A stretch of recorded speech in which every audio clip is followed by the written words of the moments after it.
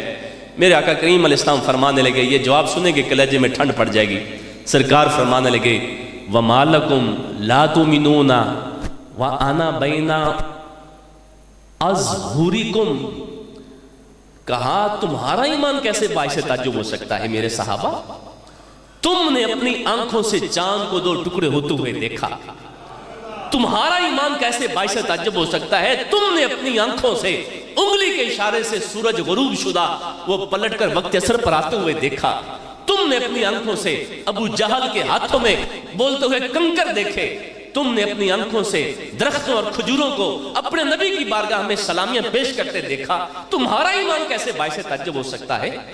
تم نے میری جوانی دیکھی، تم نے میرا بچپنا دیکھا، تم نے میری ساری زندگی دیکھی، تم جانتے تھے میرے زبان پر کبھی جھوٹ نہیں آیا، میں نے کبھی لوگوں کی امانت کے اندر خیانت نہیں کی، میری زندگی تمہارے سامنے موجود تھی، مجھے دیکھ کر بھی تم کلمہ پڑھتے گئے، مجھے دیکھ کر کلمہ پڑھنے والوں کے لیے کون سا تعجب والا ایمان ہو گیا؟ یہ معاملہ اتنا تعجب والا نہیں ہے، اس لیے کہ جس نے مجھے دیکھ لیا اس کے لیے تو تعجب والی بات ہی ختم ہو گئی۔ کہا جس کے سامنے رخ مصطفیٰ موجود ہو صلی اللہ علیہ وسلم، کہا اس کے لیے یہ باعث تعجب کیسے بات ہو سکتی ہے؟ حضرت ابو رافع رضی اللہ تعالیٰ عنہ کا حدیث کی کتابوں کے اندر یہ واقعہ موجود ہے کہ جب کفار مکہ نے ان کو تیار کر کے بھیجا کہ ابو رافع تم جاؤ اور جا کر اس محبوب کے سامنے بیٹھنا اور اس کے ساتھ کچھ باتیں اس طرح سے کرنا کہ معاذ اللہ ان کا مذاق اڑانا۔ ابو رافع کہتے ہیں کہ جب میں نبی علیہ السلام کی بارگاہ میں حاضر ہوا، اب رسول اللہ صلی اللہ علیہ وسلم کا رخ انور جنہوں نے دیکھا انہوں نے کیسا دیکھا اور انہوں نے کیسا پایا؟ ابو رافع کہتے ہیں جب میں حضور کی بارگاہ میں آیا،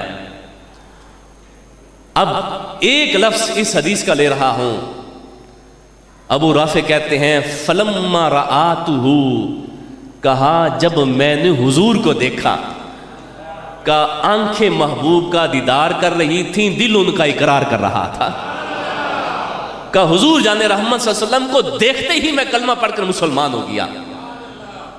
تو جن صحابہ کے سامنے رخ مصطفیٰ صلی اللہ علیہ وسلم موجود ہو ان کے لیے یہ بات کیسے باعث تعجب ہو سکتی ہے؟ تو کہا میرے صحابہ تم نے مجھے دیکھا ہوا ہے، مجھے دیکھ کر تم نے کلمہ پڑھا، میرے معجزات دیکھ کر تم نے کلمہ پڑھے، میرے ابرو کے اشارے سے تم نے قبلے تبدیل ہوتے ہوئے دیکھے، تمہارا ایمان کیسے باعث تعجب ہو سکتا ہے؟ اور آپ کے ایمان کو مزید لطف بخشنے کے لیے ایک اور روایت بھی پیش کرتا ہوں۔ جب میرے آقا کریم علیہ السلام مدینہ شریف میں تشریف لائے تو یہاں پر اس وقت یہودیوں کا سب سے زیادہ اثر و رسوخ موجود تھا، سیاسی لحاظ سے بھی اور مذہبی لحاظ سے بھی۔ تو جب آقا کریم علیہ السلام کے گرد لوگوں کو یہودیوں نے جمع ہوتے ہوئے دیکھا اور لوگ جوک در جوک اسلام کے اندر داخل ہو رہے تھے، تو یہودیوں نے آپس میں بیٹھ کر ایک میٹنگ کی کہ اگر اس شخص نے اسی طرح سے چند دن اور گزار لیے تو ہماری روزی روٹی جو چل رہی ہے وہ ہماری چودراہٹ وہ تو ساری ختم ہو جائے گی، یہ سارے کے سارے لوگ تو جا کر ان کے قدموں میں بیٹھ جائیں گے۔ تو ان کے جو بڑے بڑے علماء تھے انہوں نے ایک اجلاس بلایا، اس کے اندر انہوں نے یہ طے کیا کہ ہم ایسا کرتے ہیں کہ ہم ان کے ساتھ مناظرہ کرتے ہیں، اور مناظرے کے اندر ہم ان سے سوالات اتنے مشکل کریں گے کہ وہ ان کا جواب بھی نہیں دے سکیں گے۔ اور پھر انہوں نے 10 اپنے بڑے بڑے علماء ان کو چنا اور پھر ان کی آپس میں کئی میٹنگز ہوئیں، اس کے اندر انہوں نے کہا کہ اور ان میں پھر حضرت عبداللہ بن سلام رضی اللہ تعالیٰ جو اس وقت ابھی مسلمان نہیں ہوئے تھے، عبداللہ بن سلام یہ ان کے سب سے بڑے عالم تھے، ان کو انہوں نے چنا، ان کو انہوں نے ایک سوال نامہ تیار کر کے دیا اور ہر سوال کس انداز سے پیش کیا، کہا تم ان سے یہ سوال کرنا، ہو سکتا ہے تمہیں اس سوال کا وہ یہ جواب دیں، اگر وہ یہ والا جواب دیں تم آگے سے یہ والا اعتراض پیش کرنا، یعنی جواب در جواب دینا، پھر تمہیں وہ یہ جواب اگر دیں تو پھر آگے سے تم یہ جواب دے دینا. تو یوں ایک ایک سوال کے پیچھے انہوں نے 100 سوالات جمع کیے اور ایک بھاری بھرکم سوالات کی تیاری کروا کے عبداللہ بن سلام کو انہوں نے حضور کی چوکھٹ پر بھیجا. اب سنیے، عبداللہ بن سلام کہتے ہیں جب میں حضور کی بارگاہ میں آنے لگا تو ایک وسیع و عریض علمی ذخیرہ میرے ذہن میں موجود تھا کہ آج میں جاؤں گا اور معاذ اللہ جب میں ان سے سوالات کروں گا، جب میں ان کے جوابات کا رد پیش کروں گا، جب ان کے ماننے والے یہ منظر دیکھیں گے وہ کہیں گے جو عبداللہ بن سلام ایک یہودیوں کے عالم کا جواب نہیں دے سکتا وہ اللہ کا نبی کیسے ہو سکتا ہے. لہٰذا معاذ اللہ ہم ان کا مذاق اڑائیں گے اور اس طرح سے ہم ان کے اس سلسلے کو ختم کر کے ہم اپنے اثر رسوخ کو مزید جو ہے وہ آگے بڑھائیں گے. یار بچوں ایسے کیوں تنگ کر رہے؟ اٹھو سارے یہاں سے آگے آ کر بیٹھو، دیواروں چھوڑو، اٹھ جاؤ، آگے آ جاؤ، آگے دیوار کو چھوڑ دو، آگے آ جاؤ. کوئی بندہ اٹھے سمجھدار پیار محبت سے ان کو آگے بیٹھا. باتیں کرنی تو باہر چلے جائیں. درود و اسلام پڑھیے. الصلاۃ والسلام علیکہ یا سیدی یا رسول اللہ، الصلاۃ والسلام علیکہ یا سیدی یا حبیب اللہ. اب سنیے، عبداللہ بن سلام کہتے ہیں کہ جب میں بھرپور تیاری کر کے آقا کریم صلی اللہ علیہ وسلم کی بارگاہ میں پہنچا تو کیا کہتے ہیں؟ کہا جو میرے ذہن میں سوالات تھے وہ جیسے تتلیاں بن کر اڑ گئے. عبداللہ بن سلام کے لفظ سنیے، فرماتے ہیں فلما تبینت وجہہ عرفت ان وجہہ لیس بوجہ کذاب. کہ جب میں نے رخ مصطفیٰ کو دیکھا میرا دل گواہی دینے لگا عبداللہ بن سلام یہ کسی جھوٹے کا چہرہ نہیں ہو سکتا. میرے مصطفیٰ کریم صلی اللہ علیہ وسلم کو دیکھتے گئے، دیکھتے ہی کلمہ پڑھ کر مسلمان ہو گئے. اللہ اکبر یا رسول اللہ صلی اللہ علیہ وسلم یا علیہ. پیارے مصطفیٰ کریم صلی اللہ علیہ وسلم کے غلاموں، میرے آقا کریم علیہ السلام فرمانے لگے کہ اے لوگو تم نے مجھے دیکھا ہوا ہے، میرے معجزات کو دیکھا ہے، تم نے میرے چہرے کی زیارت کی ہے. کہا اللہ کے محبوب کا چہرہ دیکھ کر تم نے کلمہ پڑھا ہے، تمہارا ایمان یہ باعث تعجب نہیں ہو سکتا. اب میرے آقا کریم علیہ السلام کے صحابہ نے عرض کی یا رسول اللہ صلی اللہ علیہ وسلم پھر آپ ہی ارشاد فرمائیں کن کا ایمان پھر باعث تعجب ہے. اب میرے آقا کریم صلی اللہ علیہ وسلم کا جواب سنے، قربان جائیں اس جواب پر. میرے آقا کریم صلی اللہ علیہ وسلم فرمانے لگے فقال رسول اللہ صلی اللہ علیہ وسلم ان اعجب الخلق الی ایمانا لقوم یکون من بعدی. اے لوگو ان کا ایمان باعث تعجب ہے جو میرے بعد پیدا ہوں گے کلمہ پھر بھی تمہارے نبی کا پڑھیں گے. کہا فرشتوں کا ایمان باعث تعجب نہیں، نبیوں کا ایمان باعث تعجب نہیں. اے صحابہ تمہارا ایمان باعث تعجب نہیں، باعث تعجب ایمان تو ان کا ہے جنہوں نے مجھے بھی نہیں دیکھا ہوگا، جنہوں نے قرآن اترتے ہوئے نہیں دیکھا ہوگا، مگر صدیوں بعد جب ان کے پاس قرآن پہنچے گا وہ یہ نہیں کہیں گے کہ اللہ کے نبی ہمارے سامنے آئے، ان کے اوپر جبریل وحی لے کر اترے، ہم پھر اس محبوب کا کلمہ پڑھیں گے، یا قرآن ہماری آنکھوں کے سامنے اترے ہم پھر اس قرآن کو رب کا کلام سمجھیں گے. کہا صدیوں بعد ان کے پاس قرآن پہنچے گا. کہا جس طرح سے تم اس قرآن پر ایمان رکھتے ہو وہ میرے امتی میرا کلمہ پڑھ کر میرے اس قرآن کو چوم کر اپنی آنکھوں سے لگا کر اس پر ایمان لے آئیں گے. یجدون صحفا فیہا کتاب یؤمنون بما فیہا. کہ جب ان کے پاس میرا قرآن پہنچے گا وہ اس پر سوال نہیں اٹھائیں گے یہ معاذ اللہ قرآن اصلی قرآن نہیں ہے. کہا ان کا ایمان باعث تعجب ہوگا جنہوں نے نہ تمہارے نبی کو دیکھا ہوگا، نہ جبریل کو دیکھا ہوگا، نہ قرآن اترتے ہوئے دیکھا ہوگا، نہ یہ زمانہ پایا ہوگا. مگر صدیوں بعد کتابی شکل میں جب ان کے پاس قرآن پہنچے گا وہ چوم کر اس کو آنکھوں سے لگائیں گے۔ آج اس مسجد میں بیٹھا ہوا ایک ایک شخص، وہ چٹے سے چٹان پڑھ ہو، وہ کوئی ریڑھی لگانے والا ہو، وہ جوتے پالش کرنے والا ہو، وہ کوئی امیر ہو یا کوئی غریب ہو، عالم تو عالم رہ گئے، اہل علم تو اہل علم رہ گئے، خدا کی قسم کوئی چٹان پڑھ بھی ہو اس کو قرآن اٹھا کر دکھائیں کہ یہ قرآن کون سا قرآن ہے، خدا کی قسم وہ بھی جھوم کر یہی کہے گا یہ وہی قرآن ہے جو پیارے مصطفیٰ کریم کے سینے پہ اترا ہے۔ کہ میرے صحابہ، ان کا ایمان باعث تعجب ہے کہ جو اس قرآن کو دیکھ کر اسی طرح سے ایمان لے آئیں گے جس طرح سے تم اس کو قرآن کلام الہی مانتے ہو، کہ وہ بھی اسے کلام الہی مانیں گے۔ پیارے محبوب علیہ السلام کے غلاموں، تو فرمایا کہ وہ قرآن جو ہے وہ ان لوگوں کو تمہیں جس طرح سے رب اور رب کے رسول کا در رب ذوالجلال نے عطا فرمایا، کہ یہ قرآن ان لوگوں کو تمہارے نبی کا رستہ دکھلاتا رہے گا۔ کوئی یہاں پر یہ اعتراض مت کرے معاذ اللہ کہ یہ فضیلت کی بات ہو رہی ہے۔ فضیلت اور چیز ہے، باعث تعجب ہونا یہ اور چیز ہے۔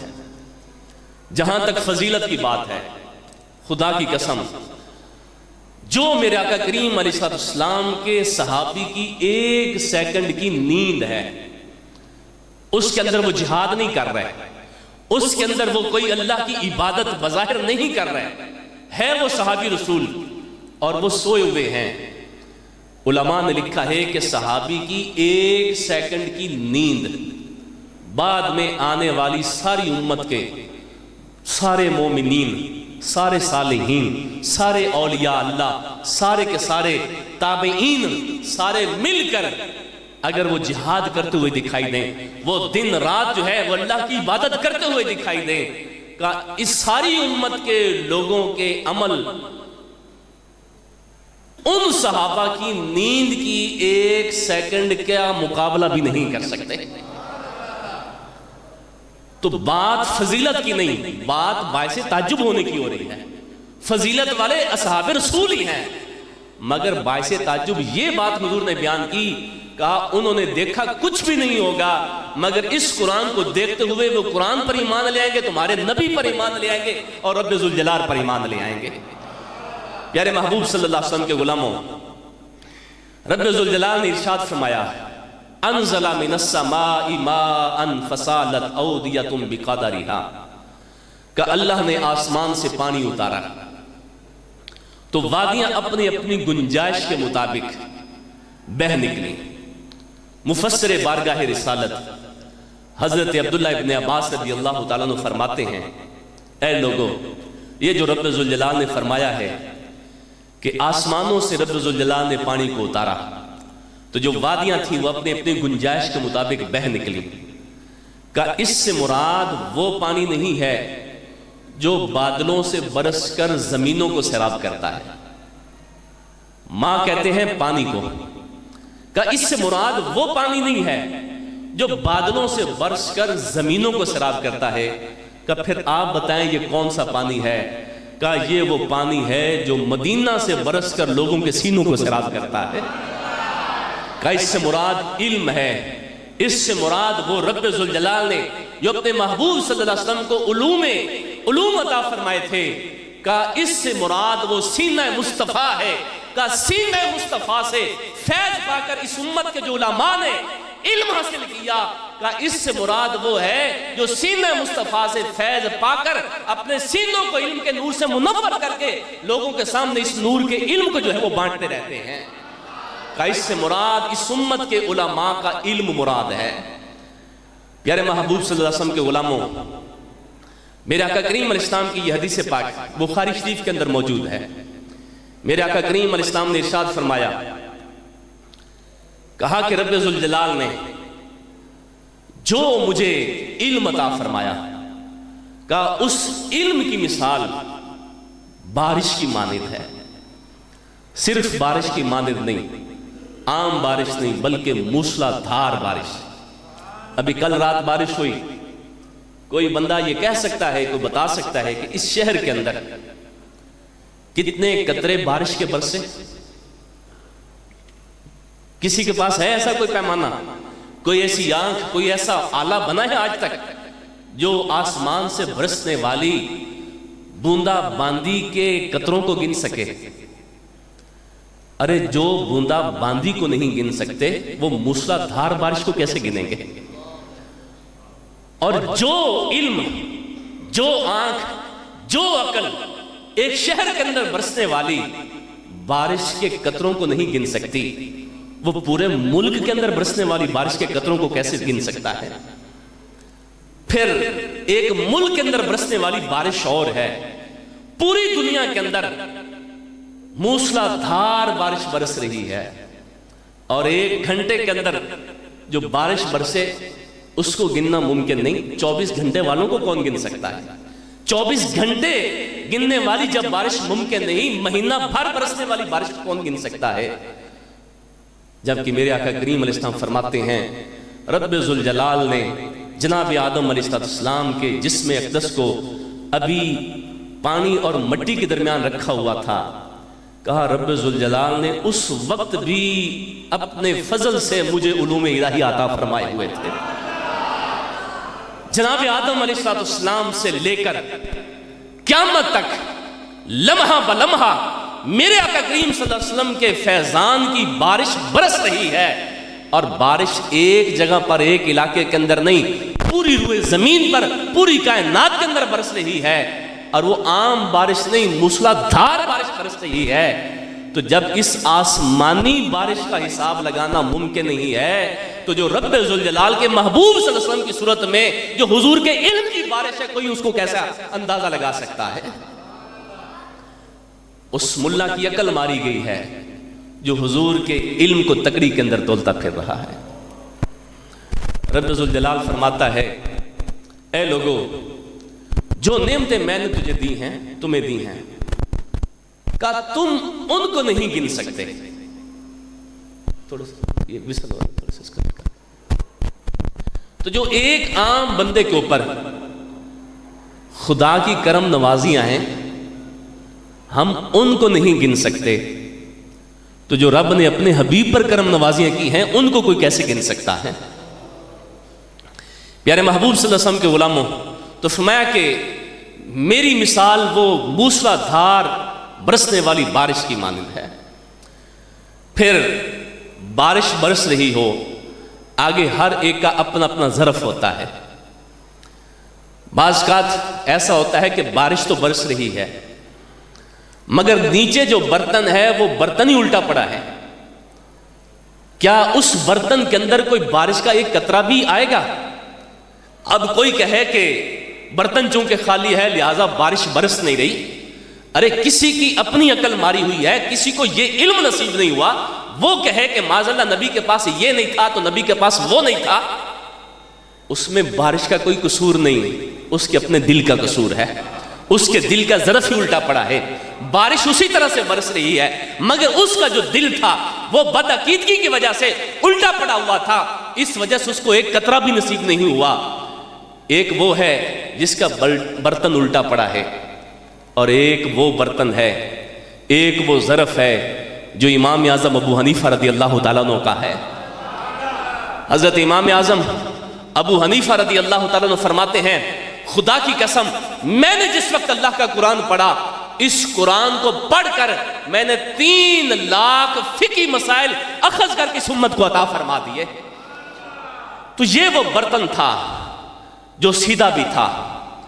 بعض اوقات ایسا ہوتا ہے برتن بھی سیدھا ہوتا ہے مگر وہ پھر بھی خالی ہوتا ہے، بارش بھی برستی رہی، برتن پھر بھی خالی، برتن سیدھا بھی تھا۔ تو پھر آپ کہیں گے ذرا برتن کے پیندے پر غور کرو، کہیں اس کے نیچے تو کوئی سوراخ نہیں ہے، کہیں کسی بد مذہب بد عقیدہ کی صحبت کا سوراخ تو اس کے اندر موجود نہیں ہے۔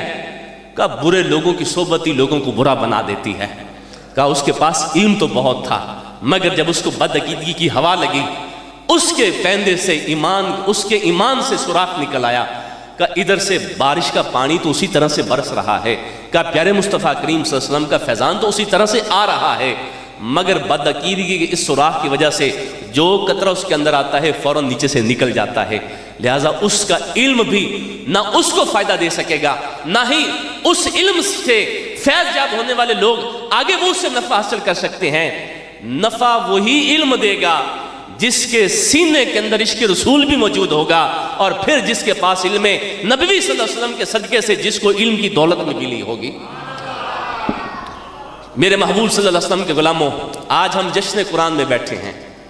آج ہمارے امام صاحب حضرت علامہ مولانا قاری محمد اسلم بشیر صاحب پورے 27 روز یہاں پر قرآن سناتے رہے، لوگوں نے قرآن سنا۔ آج سارے لوگ ان کو مبارکباد دینے کے لیے بھی جمع ہوئے ہیں۔ آج ایک یہ مبارکباد ہے، آئیے ایک ایسی مبارکباد آپ کے سامنے پیش کرتا ہوں جو خود زبان مصطفیٰ نے بیان کی ہے۔ میرے آقا کریم صلی اللہ علیہ وسلم فرماتے ہیں، ان اللہ تبارک و تعالی قرأ طٰہٰ و یاسین قبل ان یخلق السماوات والارض بألف عام، کا زمین و آسمان کی تخلیق سے بھی 1000 سال پہلے رب ذوالجلال نے فرشتوں کے سامنے سورہ طٰہٰ اور سورہ یاسین کی تلاوت فرمائی۔ آج ایک ہمارے قاری صاحب ہیں، یہ جب قرآن پڑھیں لوگ جھومتے رہ جاتے ہیں۔ آج مصر کے قاری جب قرآن پڑھتے ہیں بندہ کہتا ہے کہ یار ان کے انداز کتنے نرالے ہیں، کیا خوبصورت لحن ان کو رب ذوالجلال نے عطا فرمایا ہے کہ قرآن پڑھتے ہیں لوگ ان کے لحن، ان کی آواز اور ان کے انداز کو سن کر اس کی مستی میں گم ہو جاتے ہیں۔ اور کچھ ایسے قاری قرآن بھی ہیں جب وہ قرآن پڑھتے ہیں یوں لگتا ہے جیسے ابھی جبریل امین لے کر اس زمین پر اتر رہے ہیں، وہ روحانیت، وہ کیفیت بنتی ہے۔ یارو ایک آج کے قرآن ہیں وہ قرآن پڑھیں، ان کو لفظوں میں ان کے لطف کو بیان کرنا ممکن نہیں ہے۔ ایک وہ تھے حضور کے صحابہ کہ جن سے خود حضور فرمایا کرتے تھے، اے لوگو، اے میرے صحابہ ذرا تم مجھے قرآن سناؤ۔ کئی ایسے صحابہ ملتے ہیں کہ جن سے خود حضور جان رحمت صلی اللہ علیہ وسلم قرآن سنا کرتے تھے، پھر کہیں پر جبریل امین قرآن کی تلاوت کرتے ہوئے دکھائی دیتے ہیں، تو کیا عالم ہوگا جب پیارے مصطفیٰ کریم صلی اللہ علیہ وسلم خود قرآن پڑھا کرتے تھے، جب صاحب قرآن کے لبوں پر یہ قرآن کے نغمے جاری ہوتے ہوں گے، کیا لطف عطا ہوگا۔ ایک ہے قاریوں کا قرآن پڑھنا، ایک ہے حضور کے صحابہ کا قرآن پڑھنا، ایک ہے خود نبیوں کے امام کا قرآن پڑھنا، اور ان سب سے بڑھ کر رب ذوالجلال کی تلاوت کرنا۔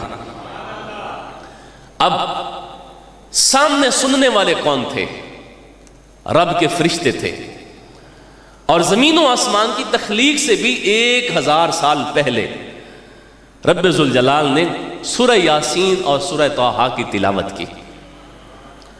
پتہ چلا جس طرح سے پیارے مصطفیٰ کریم صلی اللہ علیہ وسلم کا نور اس زمین و آسمان کی تخلیق سے پہلے کا ہے، رب ذوالجلال نے اپنے محبوب کی نعت قرآن کی صورت میں جو اتاری، جب سے محبوب ہیں تب سے ان کے نعتیں بھی رب ذوالجلال اپنی شیان شان پڑھ رہا تھا۔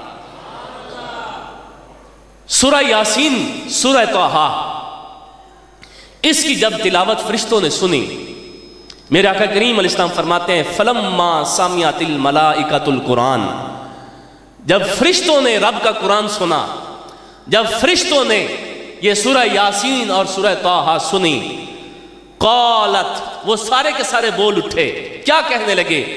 طُوبَىٰ لِأُمَّةٍ يَنزِلُ هَٰذَا عَلَيْهَا، اے رب مبارک ہو اس امت کو جس امت کے لیے یہ قرآن نازل کیا جائے گا۔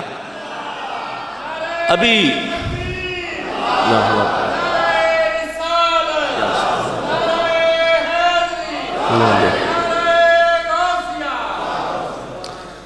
کہا کہ اے رب ذوالجلال مبارک ہو اس امت کو جس امت کے لیے قرآن نازل کیا جائے گا۔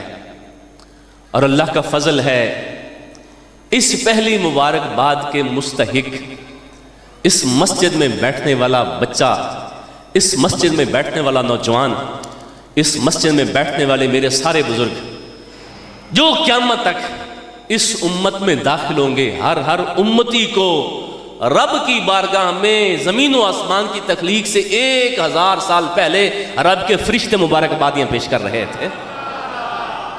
ساری امت بالعموم اس میں شامل ہے۔ کہ اے رب ذوالجلال مبارک ہو اس امت کو جس امت کے لیے قرآن نازل کیا جائے گا۔ اب پھر فرشتے دوبارہ بولے، دوبارہ کیا کہا؟ وَطُوبَى لِأَلْسِنَةٍ تَتَكَلَّمُ بِهَذَا، اے اللہ مبارک ہو ان زبانوں کو جن زبانوں پر یہ قرآن کے نغمات جاری ہوں گے۔ اب اس دوسری مبارکباد کے مستحق وہ لوگ ہوئے بالخصوص جنہوں نے ناظرہ قرآن پاک پڑھا، جو دیکھ دیکھ کر رب کے قرآن کی تلاوت کرتے ہیں، جن کی زبانوں پر صبح و شام یہ قرآن کے نغمات جاری ہوتے ہیں۔ اور جس کو یہ سعادت نصیب ہو جائے، یہ سعادت بھی بہت بڑی سعادت ہے۔ آج ہمارے بچے قرآن پڑھتے ہیں، جب ان کی آمین ہوتی ہے، یا جیسے آج موقع ہے، آج مبارکباد دینے کے لیے کوئی ادھر سے آتا ہے، کوئی ادھر سے آتا ہے، کوئی چودھری آتا ہے، کوئی سیٹھ آتا ہے، کوئی غریب آتا ہے، کوئی مزدور آتا ہے، کبھی کوئی آتا ہے۔ آئیے پیارے محبوب صلی اللہ علیہ وسلم کا فرمان سنیے۔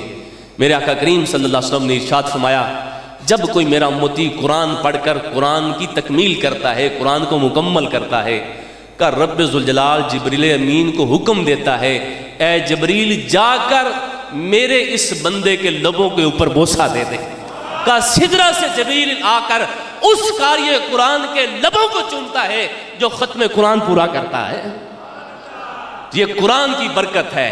کہاں پر ایک وہ فرش زمین پر رہنے والا ایک غریب کا بیٹا، جس کو لوگوں نے غریب سمجھ کر چھوڑ دیا، اور لوگوں نے سمجھا کہ یہ تو غریبوں کا کام ہے قرآن پڑھنا، مگر رب ذوالجلال نے کتنا بڑا اہتمام کیا ہے، سدرہ سے فرشتوں کے سردار کو بھیجا ہے کہ اے جبریل امین تم جاؤ، تم جا کر میرے اس بندے کے لبوں کے اوپر بوسہ دو کہ اس کے لبوں پر میرے قرآن کی تکمیل مکمل ہوئی ہے۔ پیارے محبوب علیہ السلام کے غلاموں، ہمارے قرآت کے جو 7 امام مشہور ہیں، تو ان میں ایک حضرت عاصم بھی یہ قرآت کے ایک امام ہیں۔ یہ مسجد نبوی شریف میں بیٹھ کر قرآن پڑھایا کرتے تھے، تجوید کے ساتھ، قرآت کے ساتھ بڑی خدمت کی۔ 30 سال تک تقریباً انہوں نے مسجد نبوی شریف میں بیٹھ کر امت مصطفیٰ کو قرآن پڑھایا۔ ان کی خاص بات تھی کہ ان کے منہ سے اتنی بھینی بھینی خوشبو آتی تھی کہ لوگ سونگھتے رہ جاتے تھے۔ اب آپ جانتے ہیں کہ عرب کی دھرتی پر بڑی عالی شان خوشبوئیں بھی عطر کی صورت میں موجود ہوتی ہیں، اور پھر عود بہت بڑی زبردست قسم کی مہنگی ترین خوشبو ہے، اور لوگ کہتے ہیں کہ عود کا کوئی مقابلہ جو ہے وہ دنیا کی خوشبو نہیں کر سکتی۔ اب وہ ماحول ہے، مگر بڑے بڑے خوشبو والوں کے پاس بھی جو خوشبوئیں ہوتی تھیں، ان خوشبوؤں سے وہ خوشبو نہیں آتی تھی جو حضرت عاصم کے منہ سے نکلنے والی خوشبو آتی تھی۔ ایک دن کچھ لوگ جمع ہوئے، شاگرد بھی تھے، انہوں نے کہا کہ حضرت آپ ہمیں بتائیں کہ آپ ایسی کون سی چیز کھاتے ہیں کہ جس کے سبب سے آپ کے منہ سے یہ اتنی پیاری خوشبو آتی ہے۔ آپ فرمانے لگے کہ میں ایسا کچھ نہیں کھاتا پیتا، یہ محض اللہ کا فضل ہے۔ خیر وہ کچھ شاگرد بھی جو ہے وہ چیڑ کی مانند ہوتے ہیں، وہ چمٹ گیا کہ نہیں، جب تک آپ اس کا جواب نہیں دیں گے حضرت ہم آپ کی جان نہیں چھوڑیں گے۔ اب سنیے ان کا جواب۔ اپنے بچوں کو قرآن پڑھانے والوں سنو، یہ قرآن لوگوں کو کتنا نوازتا ہے۔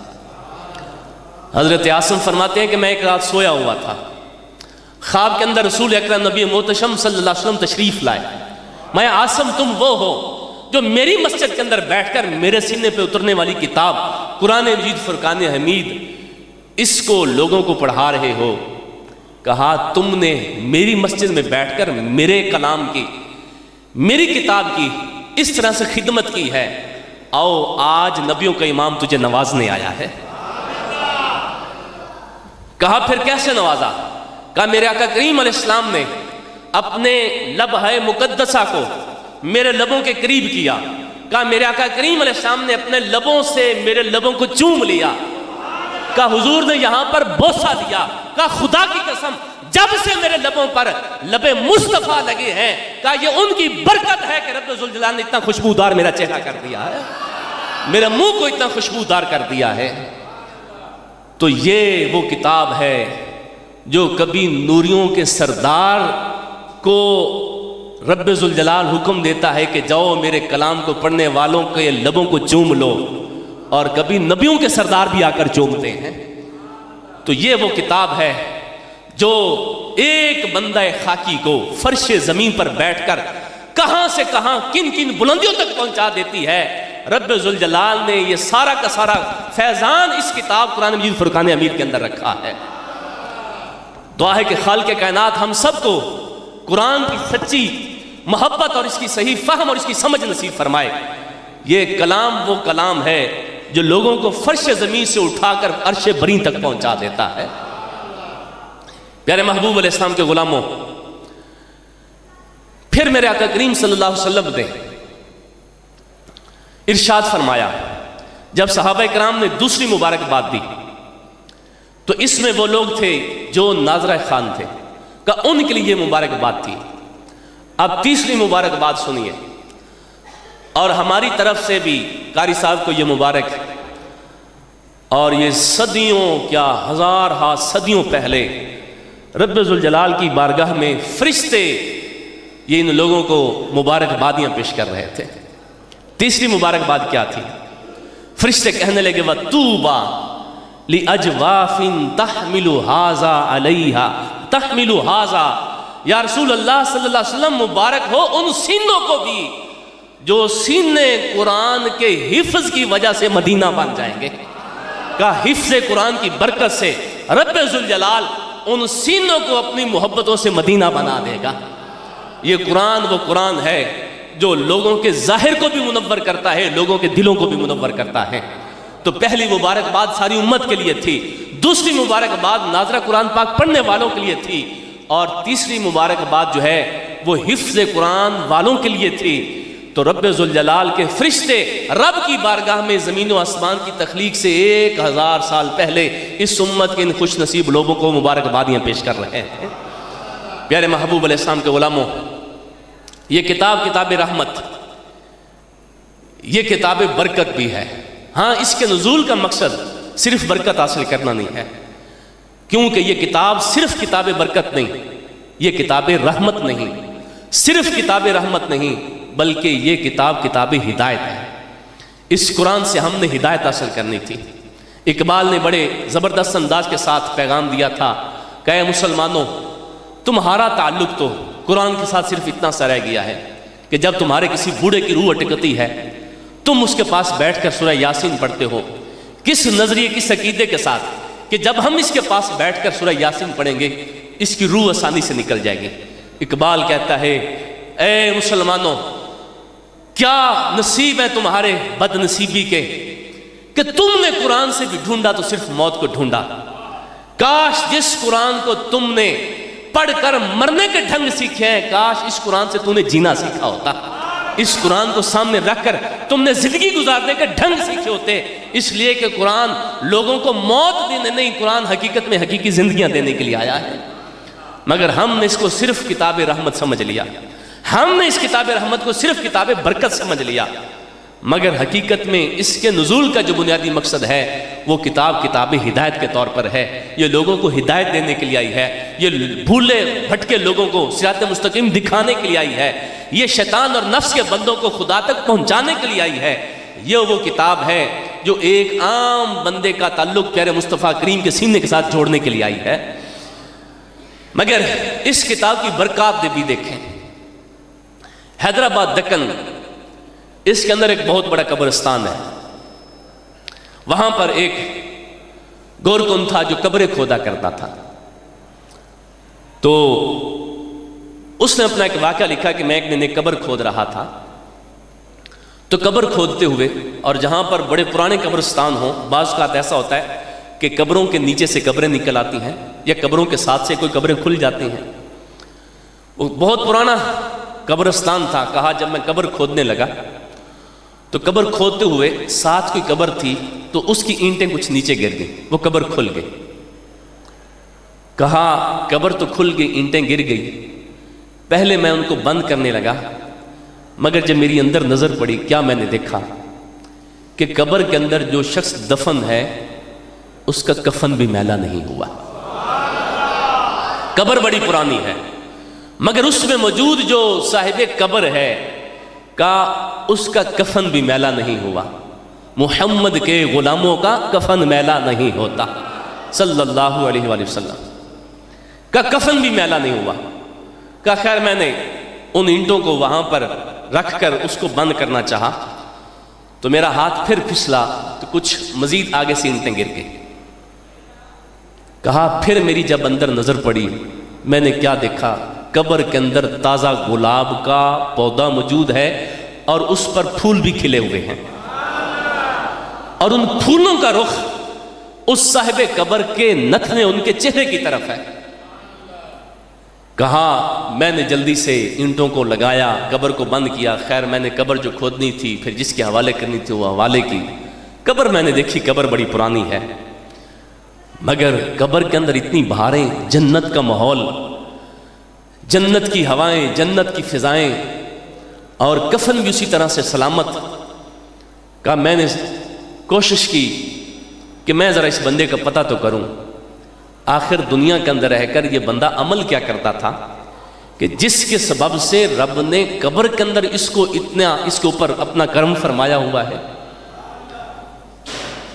وہ آدمی کہتا ہے کہ میں نے لوگوں سے پوچھا کہ یہ قبر کس کی ہے، لوگوں نے بتایا کہ یہ قبر تو جس شخص کی ہے اس کو فوت ہوئے کوئی 20 سال سے بھی زیادہ عرصہ گزر چکا ہے، مگر فلاں محلے کے اندر اس کی بیوہ بھی زندہ ہے، اس سے جا کر آپ مل سکتے ہیں۔ خیر وہ اس کے گھر پہنچا، اس نے دستک دی تو ایک بوڑھی اماں لاٹھی ٹیکتی ہوئی، کمر جھکی ہوئی، آنکھوں کی بینائی بھی نہیں تھی، وہ دروازے پر آئی۔ اس نے وہ قبر کے اندر جو منظر دیکھا تھا سارا قصہ اس کے سامنے بیان کیا، اور اس نے کہا کہ میں یہ پوچھنے کے آیا ہوں کہ مجھے یہ بتاؤ کہ آخر تمہارا شوہر ایسا کون سا نیک عمل کرتا تھا کہ جس کے سبب سے رب نے قبر کے اندر اس کو اتنا نوازا ہوا ہے۔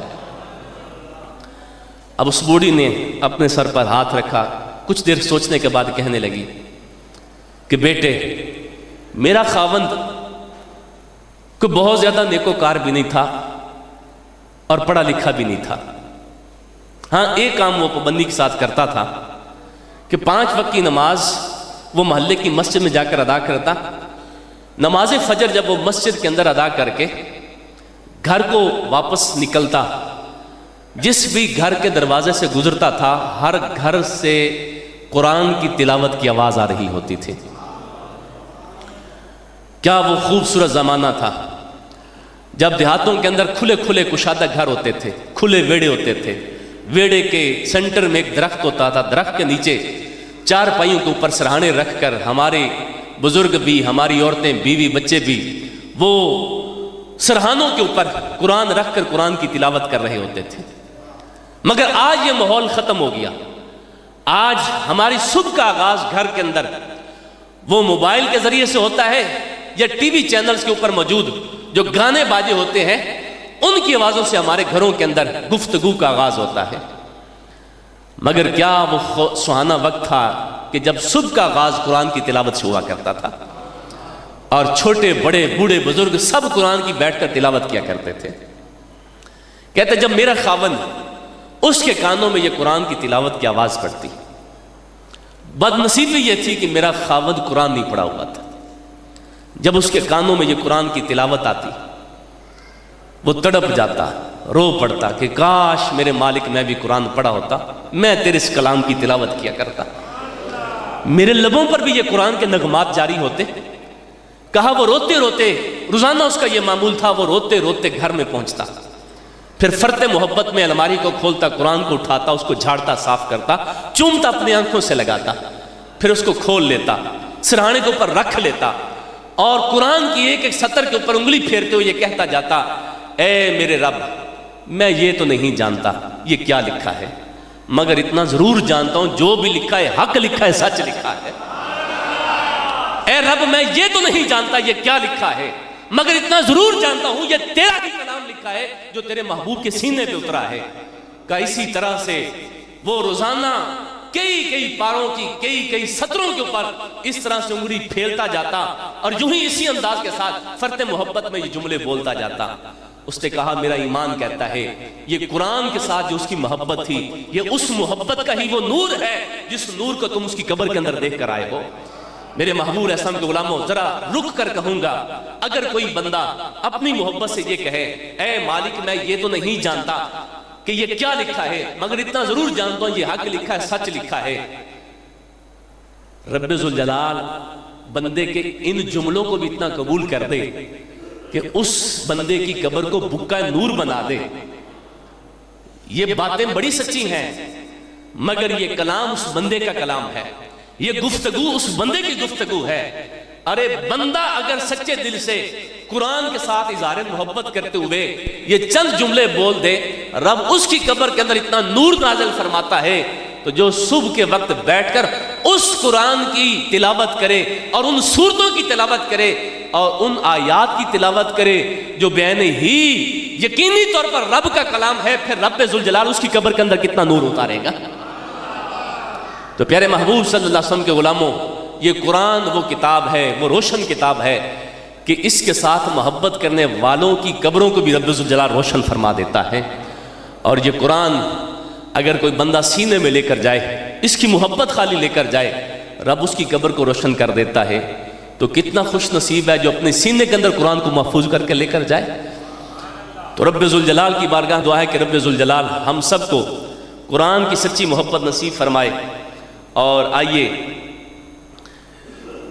یہ ایک کلام حضرت امام شافعی رضی اللہ تعالیٰ عنہ کا لکھا ہوا جو انہوں نے بالخصوص اہل بیت طہار کی محبت میں لکھا، جس کا پہلا شعر تقریباً آپ میں سے ہر شخص کو یاد ہوگا، مگر اس کلام کے 3 اشعار ہیں۔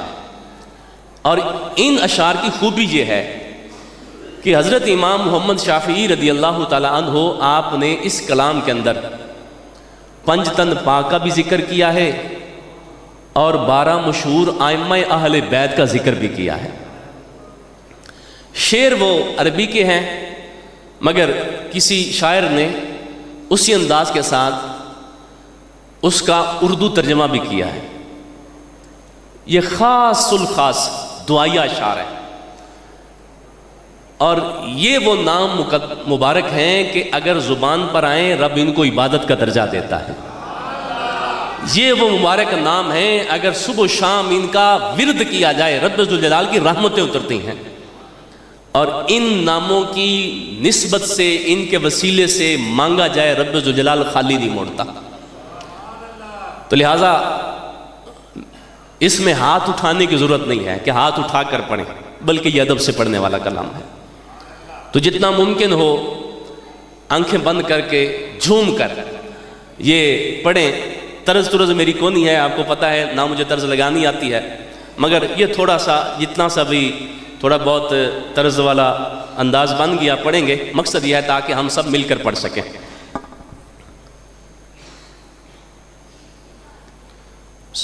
درود و سلام پڑھیے۔ الصلاۃ والسلام علیک یا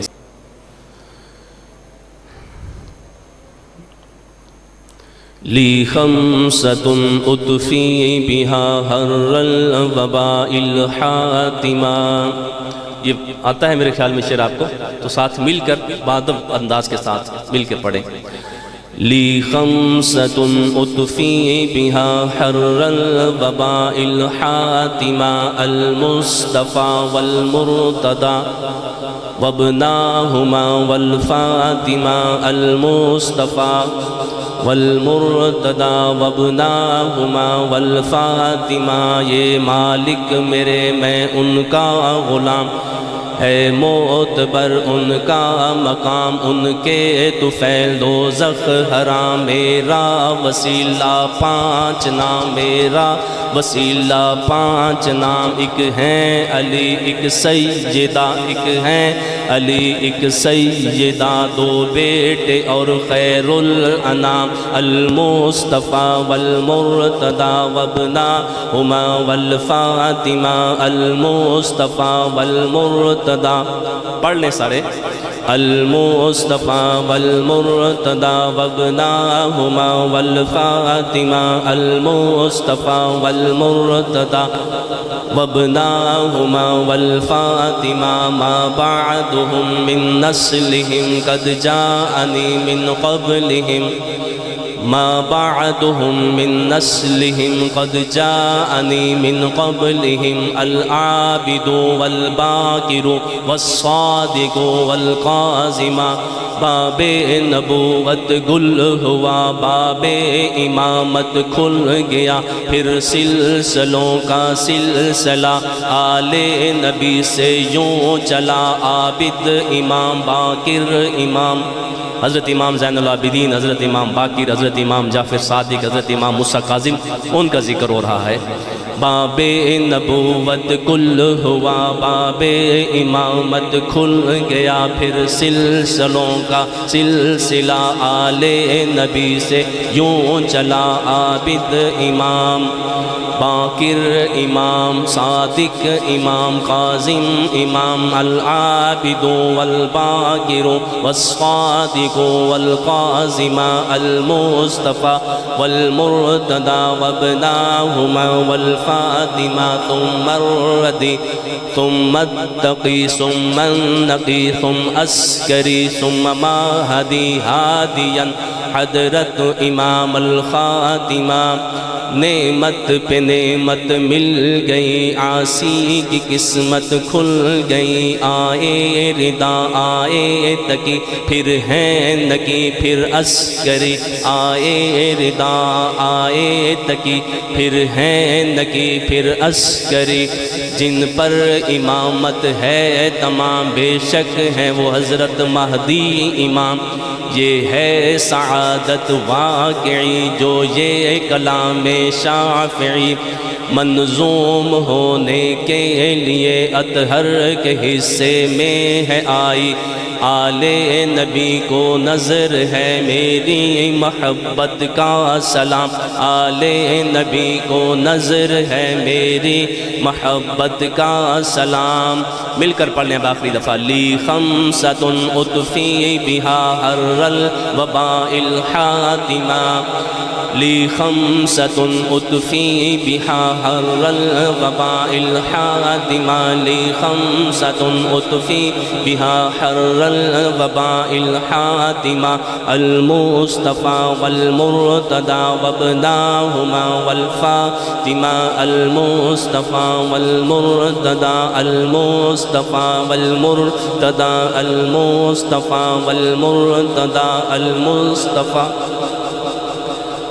آواز نہیں آ رہی آپ کی المصطفى والمرتضى المصطفى والمرتضى المصطفى والمرتضى المصطفى والمرتضى آنکھیں بند کر کے تصور میں حضور کا خیال کریں حضرت مولا علی کے بارے میں سوچیں حسنین کریمین کے بارے میں ان کا تصور جما کر آنکھیں بند کر کے پڑھیں اور دل کی طرف توجہ کریں کہ ان کی نظر ہمارے دل کے اوپر ہو جائے اس تیقن اور اس یقین کے ساتھ پڑھیں کہ وہ ہمیں دیکھ رہے ہیں المصطفى والمرتضى المصطفى والمرتضى المصطفى والمرتضى المصطفى والمرتضى المصطفى والمرتضى المصطفى والمرتضى المصطفى والمرتضى المصطفى والمرتضى المصطفى والمرتضى مصطفى والمرتضى المصطفى والمرتضى المصطفى والمرتضى المصطفى المصطفى والمرتضى المصطفى والمرتضى المصطفى والمرتضى مصطفى والمرتضى المصطفى والمرتضى المصطفى والمرتضى المصطفى المصطفى والمرتضى ان کے کرم کی بارش تو موسلا دھار برش رہی ہے اور اگر ان کے کرم کا ایک قطرہ بھی ہمیں نصیب ہو جائے ہم سب کے لیے وہ ایک قطرہ ہی کافی ہے جس کی 2 بوند ہیں کوثر و سلسبیل ہے وہ رحمت کا دریا ہمارا نبی، تو اس محبوب صلی اللہ علیہ وسلم کے کرم کا اگر ایک قطرہ بھی مل جائے ہماری دنیا اور آخرت بن جائے گی۔ لہٰذا اس یقین اور تیقن کے ساتھ پڑھیں المصطفیٰ والمرتضیٰ المصطفیٰ ہمارے خطیب حضرات تو ہاتھ اٹھا کر کس انداز سے، مگر ادب کے ساتھ پڑھیں۔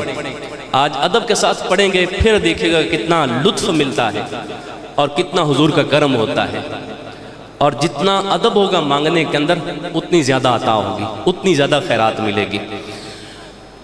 المصطفیٰ والمرتضیٰ وابناہما والفاطمہ المصطفیٰ والمرتضیٰ وابناہما والفاطمہ المصطفیٰ مرتضیٰ المصطفیٰ والمرتضیٰ المصطفیٰ والمرتضیٰ المصطفیٰ والمرتضیٰ المصطفیٰ والمرتضیٰ المصطفیٰ والمرتضیٰ المصطفیٰ والمرتضیٰ وابناہما والفاطمہ لخمسة اطفی بها حر الوباء حاتمہ المصطفیٰ والمرتضیٰ وابناہما والفاطمہ المصطفیٰ والمرتضیٰ وابناہما والفاطمہ المصطفیٰ والمرتضیٰ وابناہما والفاطمہ